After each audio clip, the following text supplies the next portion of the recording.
Well, good morning. It is great to have you all here and all of you who are joining us online and in our chapel service.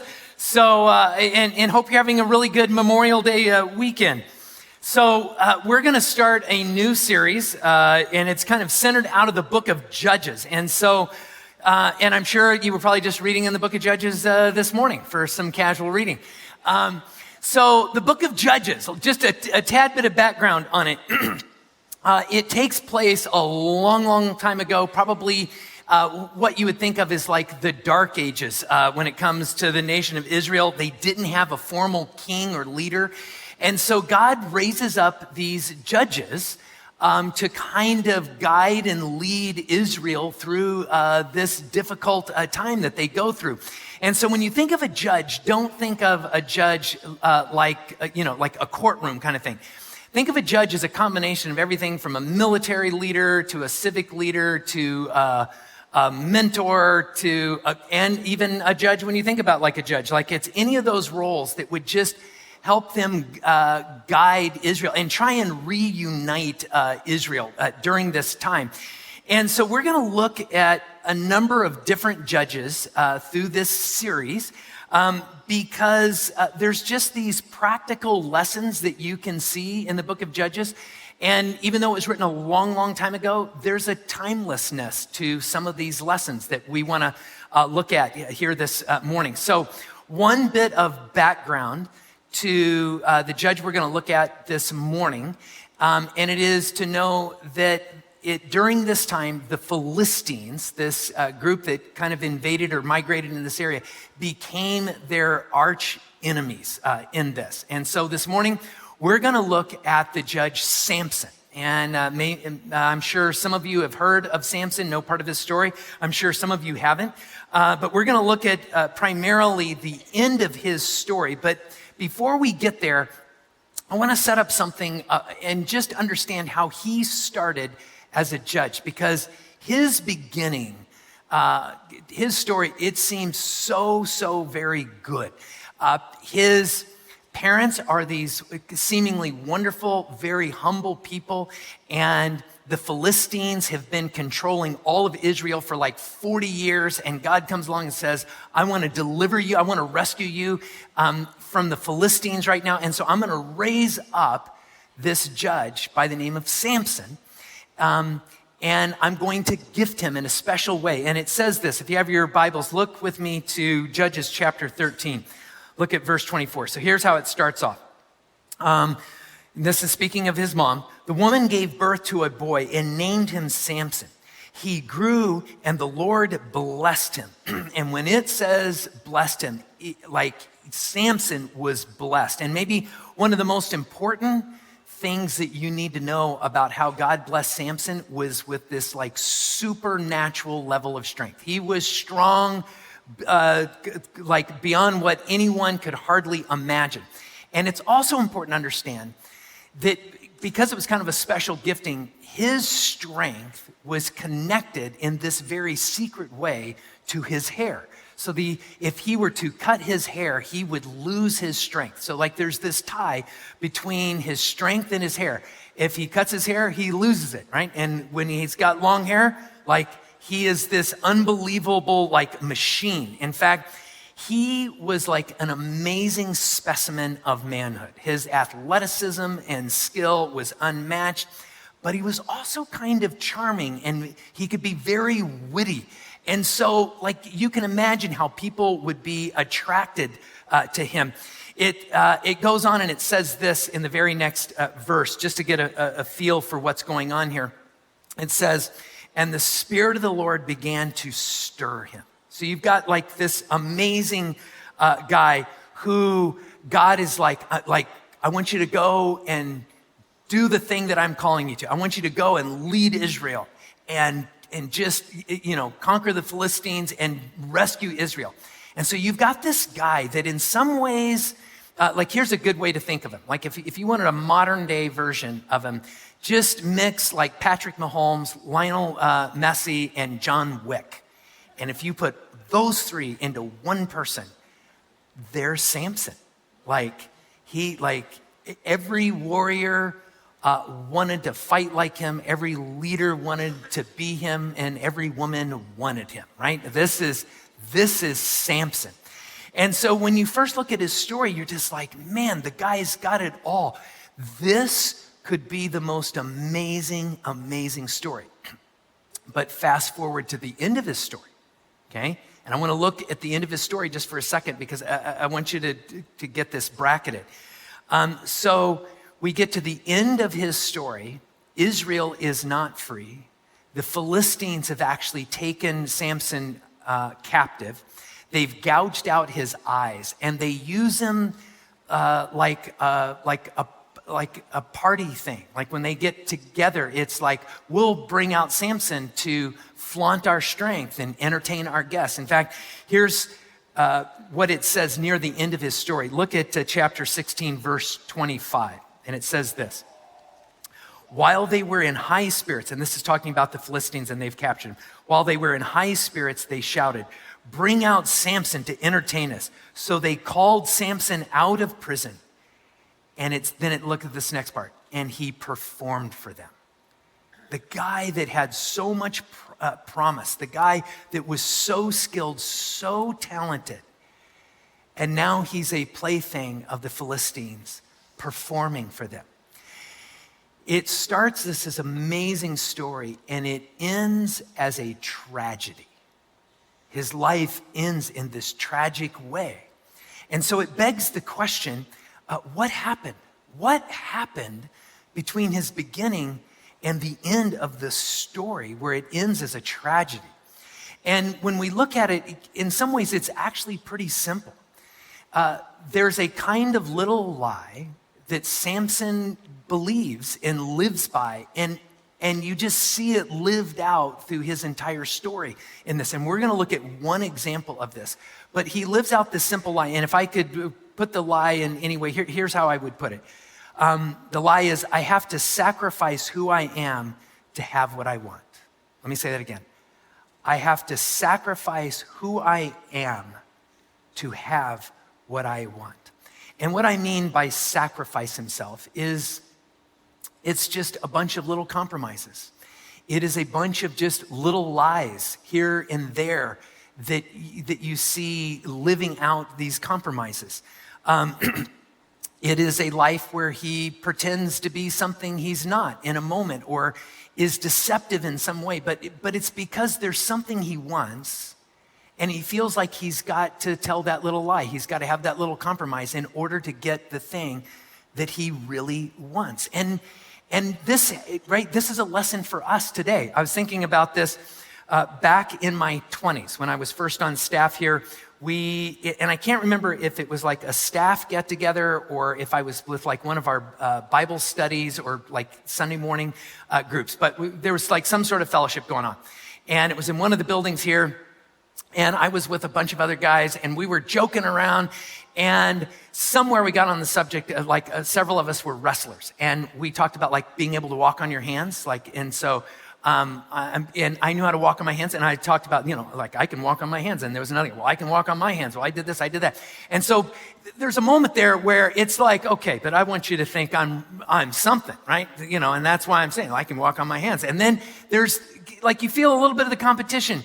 Or you feel like, well, I want to be esteemed in this moment. And there's nothing wrong with like saying, I would love to be esteemed by other people. I would love them to think good of me or be impressed, or like there's nothing wrong with that. But what happens when you get into a situation and it's like, okay, but maybe I need a little bit more of that, right? And so we were talking about what we could do and couldn't do or whatever. And I remember there was some moment in there where I was like, well, I could walk on my hands, and, we'd walk this across the room, and I was like, well, I could walk on my hands on a table.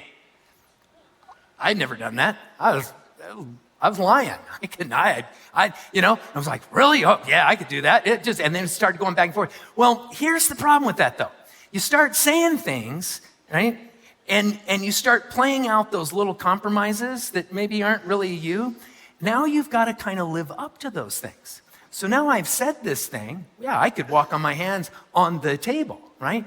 So then someone's like, well, let's see that, right? It's like, oh, well, it's just, it's just, no, let's see that. And all of a sudden I'm like, I've never done that. But it sure feels like I'm gonna have to right now in this. And so I'm like, so now I'm trying to figure it out, right? In the middle of the conversation, I'm like, okay, here's the table. And like, it can't be that different than the floor, right? In fact, maybe if I just get a little running start, a little more momentum that I can get, onto a handstand and then walk on the table. And it was these like the old wooden folding tables. And here's you already know where this is going, don't you? Yeah. See, the ground is like the ground. It's kind of stable. And those tables were not, right? And so it's like, yeah, watch this. I got this. I do this every day, right? And so I get back and I get my little running start and I leap up on the table to do my handstand and I get up there and it's doing this. And I mean, and it's not like I was up there for a while. I mean, the second my body was going up, my legs were going up, my right arm, it just got like all weird and started to slip off and I'm trying to grab the edge of the table. And I remember as I'm like going upside down, I face planted my face onto that table like a lawn dart, okay? I mean, it was just like, and I'm like doing this thing. And then I went off the table and onto the ground. And it was not the best moment to try and get the thing that I was after in that moment. Like, I'm going to impress everybody with this thing. And all I did was face plant myself in that moment. But it started with, it's just like, okay, I want you all to be impressed. I want you all to think that I can do this thing because I think that will impress you. But I wasn't honest about it. And it was a tiny little compromise, a tiny little lie, because I was trying to get something I wanted. But it ended, right, in a tragedy of me face planting my face into the table and then onto the ground in there. And this is the sort of thing that I think you see with Samson. Ever been in a conversation with someone and you're talking and all of a sudden they're like, hey, have you seen the movie such and such, right? And in that moment you're like, oh, I want to have this conversation. I want them to think I've seen this movie too. Or maybe there's another person there and you're like, I want to be a part of this. And you haven't seen the movie. And then you open your mouth and what happens? Oh yeah, I've seen that movie, right? And it's like, why did you do that? Why would I do that? Because there's something that you want. And it can be as simple as just like, I want to be a part of this conversation. I want to seem interesting. I want to seem what, and then you say it, but then like it plays out, doesn't it? And then it's like, you're like, well, it's hard to talk about a movie I've never seen. And now I'm trying to figure this whole thing out. And it just starts with like this little compromise because there's just something you want, but how do you get there? Or maybe, I don't know, like maybe there's a point where you were gonna start dating and you were filling out like an online dating like app or something like that. And you start filling it out and it's like, what you want, right, is for people to say, hey, I want to go on a date with that person, right? Being you. And so you start filling out things that maybe are a little bit of a compromise. Like, it's just like, I love hiking and it's wonderful and building a personal library and studying physics, and classical music. And it's like, no, like you hate hiking, right? There's like no part of you that likes hiking, but you're just like, but I bet people would like to date people that like to go hiking all the time, right? And you're like, I love to just lay on the couch, right? That's great. It's like what happened in that moment, right? There's just something that you want, but somewhere there's like a little compromise that's like a little lie. But then someone says, hey, let's go on a date. And what happens when you go on the date? Well, now you feel a little trapped to be the person that you were trying to shape, right, of who you were, even though that wasn't the real you. Or filling out a resume, right? There's a job that you want and you're interviewing for that job. And as you fill out the resume, like it's just the little lies that stretch it a little bit because you want to get the job, right? And you interview for it. And all of a sudden now they're asking you questions about the thing. And it's like, oh yeah. My favorite interview, it's not really my favorite interview, it's a lie. It's my favorite interview question to talk about as a sermon illustration. And it's this. And I'm like, how many of you ever on any resume or interview have ever been asked the question, like, what's your biggest weakness, right? Yeah, we fill that out. And when you look at those, right, overwhelmingly, we as Americans, we love, the thing that most often gets said there are things like this, I work too hard. Biggest flaw, last job, dude, you're working too hard, right? No one says, the truth is, I am just amazingly lazy. That's my biggest flaw, right? Put me on a couch with a remote and I can just knock off whole Netflix series. I just not even get out of that couch. It's amazing, right? We don't say that, right? Because there's something we want and we feel like in order to get the thing that I want, maybe there's this thing that I need to say or do or portray myself in a certain way. Maybe there's something that you feel like I can't be fully honest and have the acceptance or the friendship or whatever it is out there. Maybe for some of you, it's like, man, even with your own parents, you might say, if I was fully honest with my parents, there's a part of me in the back of my mind that would wonder, would they still love me? Or would I be rejected for some reason? And so it's this little lie, I have to sacrifice who I am to have what I want. And when we look at Samson as a person, you know what he wants? He wants to be a great leader. He wants to be esteemed by people. He wants to free his people. He wants them to be out from underneath the control of the Philistines. He wants to be married. He wants to have a wife that he loves and that loves him. He wants to have friends that he can be real with and honest with and enjoy time with him. In some ways, he's very similar to us. But there is a pattern that we get to see through Samson's life. And if I were to simplify this pattern down as it kind of fits in this, you see this over and over in his life. He sees something, he wants it, and he gets it, even if it means sacrificing something of himself. Over and over again, he sees something, he wants it, he gets it, even if it means that he sacrifices something.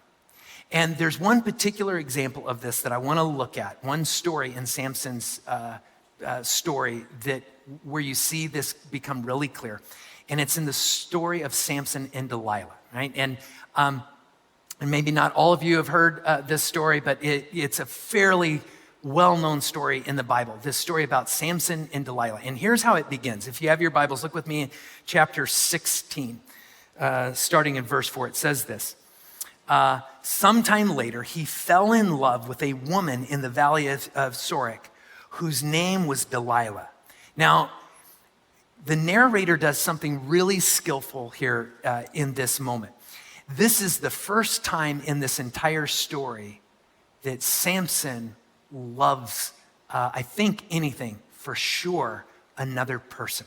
And he has been married before. He has had women, right? He is, he's the guy everyone wants to be. Like he's had the good life. And yet, this is the first time there's a woman now that he loves. He wants her. He wants like her to become his wife. But the narrator very skillfully leaves out the counterpart to this. You know what the narrator doesn't say? And Delilah loved him. And I promise you that tension is flowing in this relationship is there, right? Samson, the guy who's used to always getting what he wants, suddenly wants something. And there's nothing wrong with what he wants here. But he wants this, and you've got to believe there's something tenuous for him on this because Delilah doesn't necessarily want the same thing. Now, the other thing you have to know that's going on in the background of this story is at this point in Samson's story, He has made a wreck of the Philistines. He has been a thorn in their side. He has caused them problems because every time they go into battle with Samson, like Samson turns the tide of the battle, he wins, he kills them by the thousands. It's like they'll do anything to get rid of him. So they find out that Delilah is the girl that Samson wants. And we don't know if she was Hebrew or if she was Philistine. The city she's from is actually right on the border between the two. But what we know is the Philistines go to her and they say, we will pay you in an exorbitant amount of money, 11,000 shekels of silver. That would have been more than what any normal human being living at this point in time would have had. This would have made her wealthy beyond her wildest dreams. And they're like, if you will figure out the secret of his great strength, we will pay you. And now we learn a little bit about what Delilah wants most, because she's like, okay. And so the first thing she does is she goes to Samson and she's like, hey, what's the secret of your strength, sweetheart, right? Like, it's just like, she sees the thing that she wants. Well, I want you to think about this moment for Samson, because in this moment, right, in this kind of tenuous relationship, it's like, okay, she's asking for something from me, but what she wants, I'm not free to tell her this. This is like the secret to Samson's strength. That is a secret between he and God. Like this is like a national secret, right? He's not to be giving this out. But he wants Delilah. And so in this moment, he tells her the thing that he thinks she wants to hear, right? And it's just a little compromise. He doesn't even tell her the truth of this secret. He just tells her like this little lie. But what he's avoiding doing is telling her what he needs to tell her in this moment. And so he makes up this thing about like, well, if you take like fresh bowstrings and you tie my hands or whatever with these bowstrings, then I become as weak as a normal man, whatever. And so Delilah does exactly that, right? And then does this thing where he's asleep, ties his arms up, and she's like, Samson, the Philistines are coming, like, and he jumps up and he breaks the bowstrings. And she's like, okay. And of course, Samson is like, what's the deal with the bowstrings on my wrists here in this moment? And there's this thing that should be like a wake-up call for Samson. And here's the thing, though. In this moment that there's this kind of wake-up call, like, he doesn't have the conversation that he needs to have.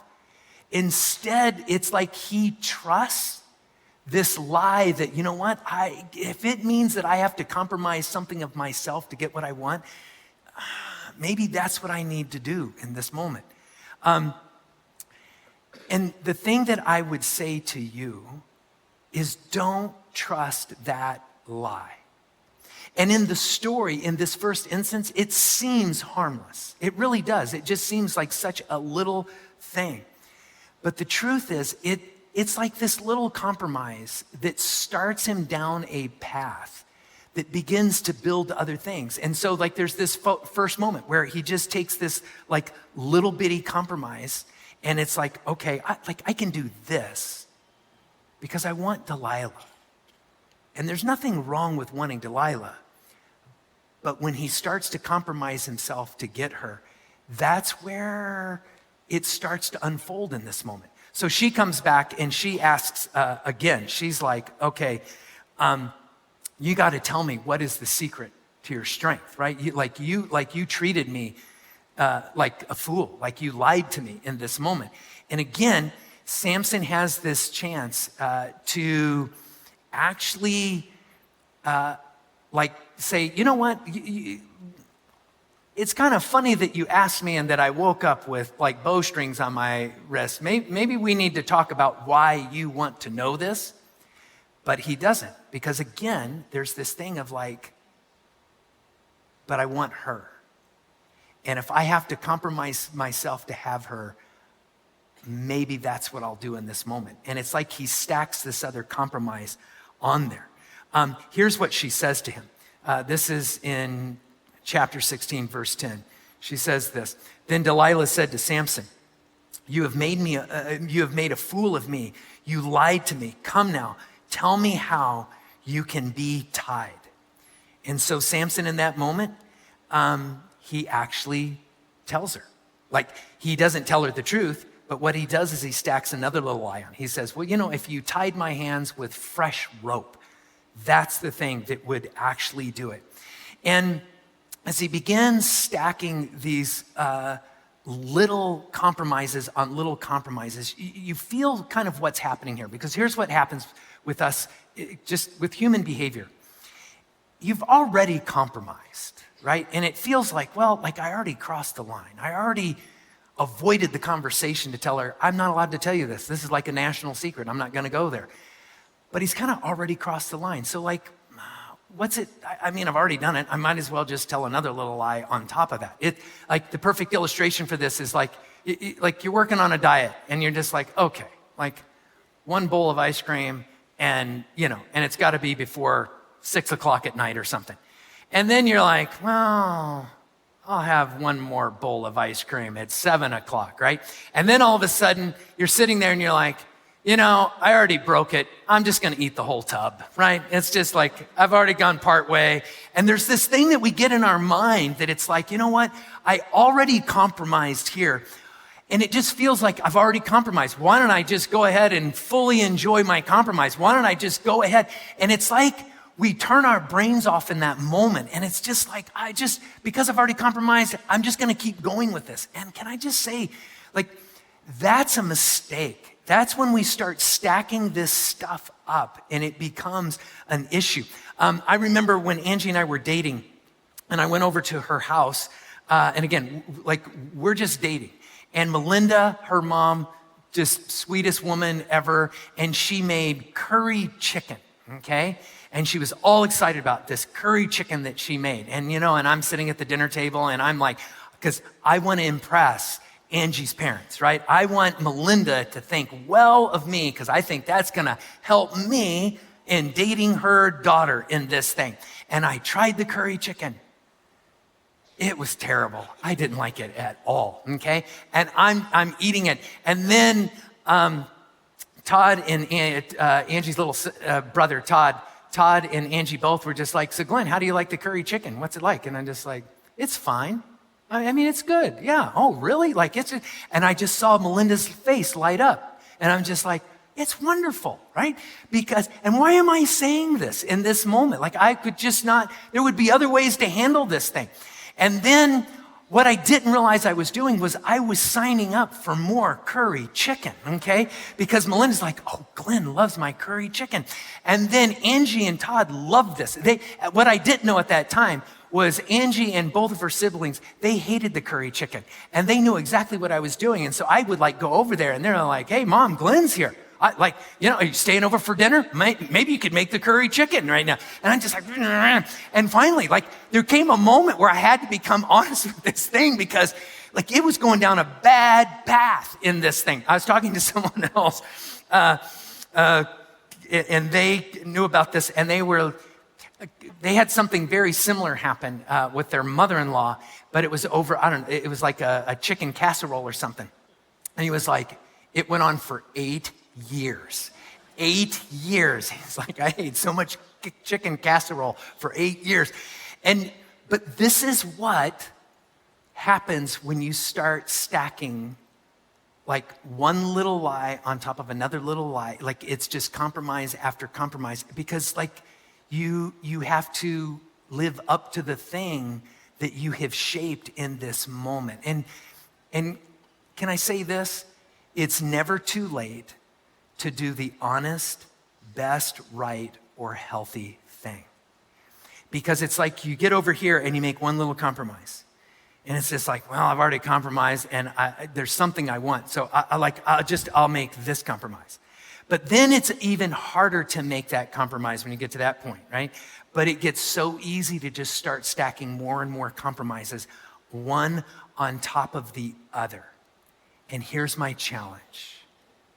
Risk a little pain now to avoid a lot of pain down there. And it's kind of like we get into this spot, right? And then we do another little compromise and we get, and now you feel the pressure because now I have to live up to it, right? I put that thing on my resume and I got the job. And now they expect me to know that stuff I put on my resume, right? Now they're calling me and I'm trying to figure out how to do this stuff and I don't really know how to do it. Now I'm the go-to guy and it's just like, what?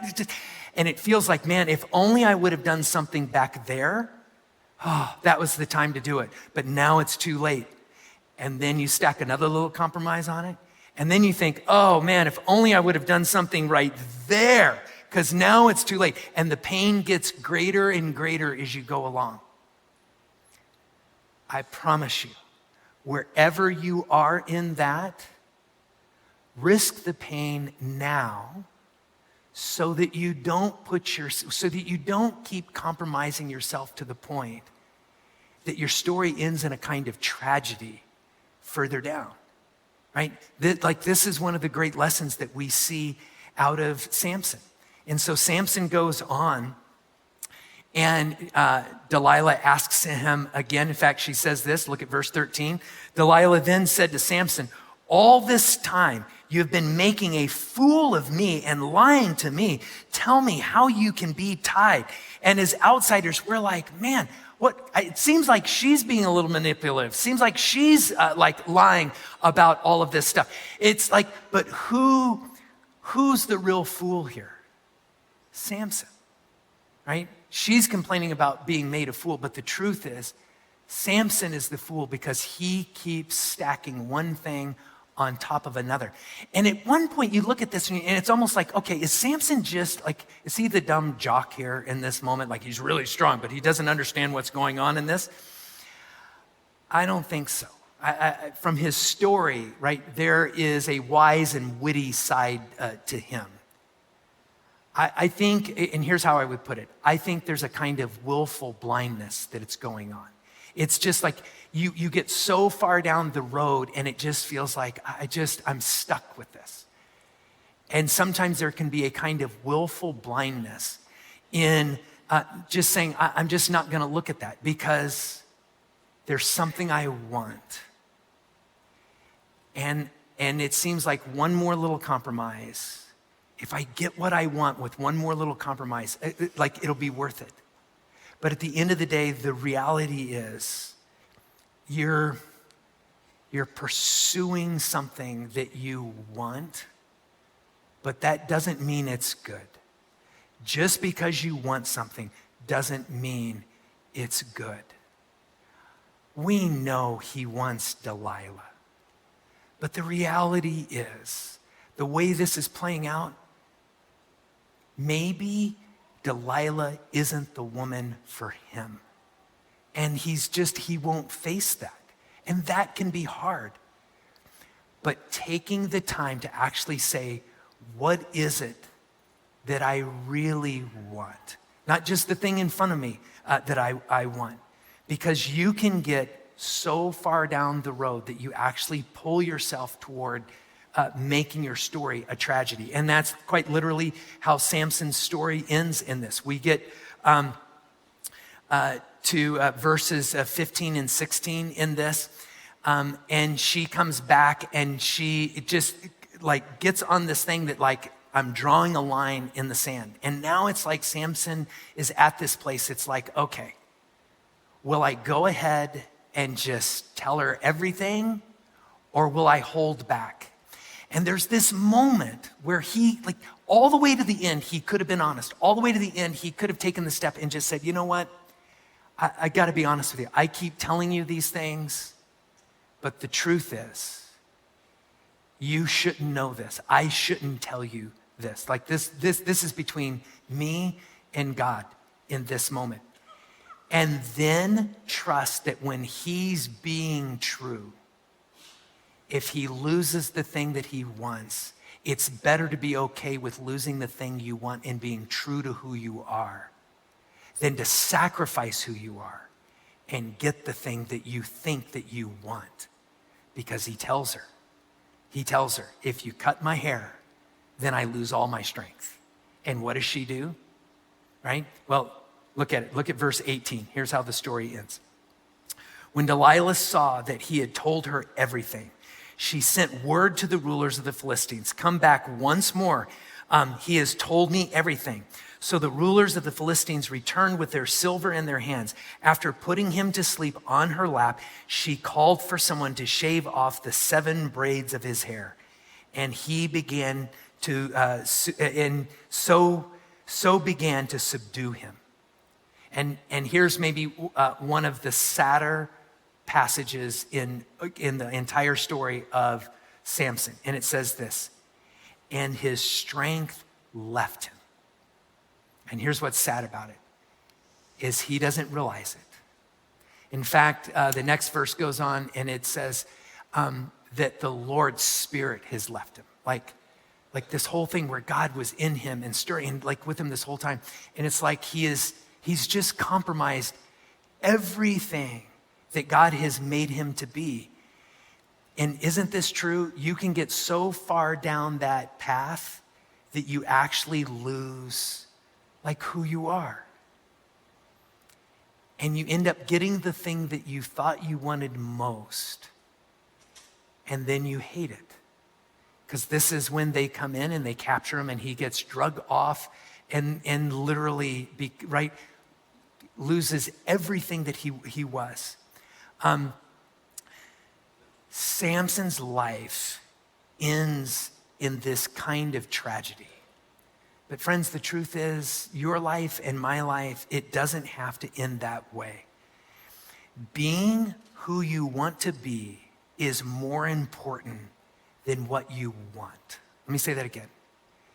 Being who you really want to be as a human being, that is always more important than the pursuit of what you want. And sometimes we get those mixed up. And when we do, we will always compromise who we are in the pursuit of getting what we want. And that too often leads to just a tragedy. So, wherever you are, stop,